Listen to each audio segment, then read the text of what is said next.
लोकांना भावी पिढीला कळणं गरजेचं आहे की यशवंतराव चव्हाण साहेबांचे जे विचार होते ते विचार समाजाच्या कल्याणाचे जे होते पण एक चांगली दिशा देणारे विचार होते आणि लोकांपर्यंत भावी पिढीपर्यंत पोचवले गेले पाहिजे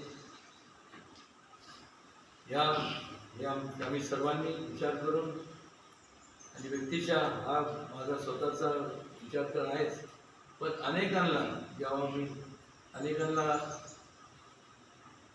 ज्यावेळेस हा मुद्दा मी त्यांच्यापुढे मांडणी केली त्यावेळेस त्यांनी सुद्धा आश्चर्य व्यक्त केलं की हे अगोदर का घडलं नाही.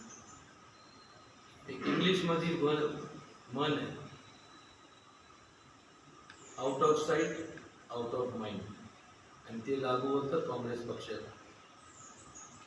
माणसाचं हयातीत असताना त्यांचं योगदान आणि ते नसताना देखील त्यांचं स्मरण करणं हे आम्ही ते जरी त्यांचे ते कर्तव्य समजत नसतील तर आम्ही आमचं कर्तव्य समजतो आणि त्यामुळंच हा सर्वोच्च मोठा गांधी सरकार ही चव्हाण साहेबांना सन्मानित करण्यात आला.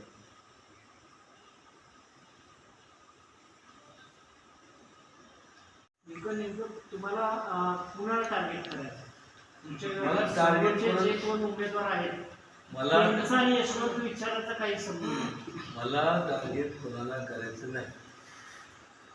माझं स्पष्ट मत आहे की त्यांनी यशवंत विचारांचा संपूर्ण फायदा घेतला.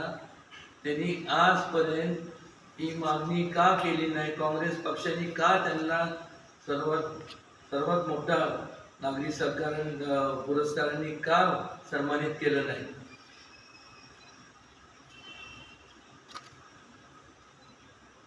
म्हणजे असं म्हणावं लागेल की स्वार्थ संपला नंतर आपोआप विसर पडला.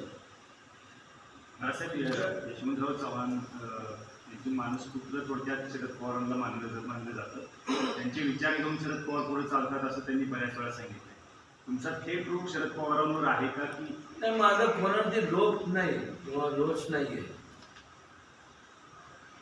हा प्रश्न मला विचारण्याच्या ऐवजी आपण त्यांना विचारला तर ते जास्त योग्य राहील.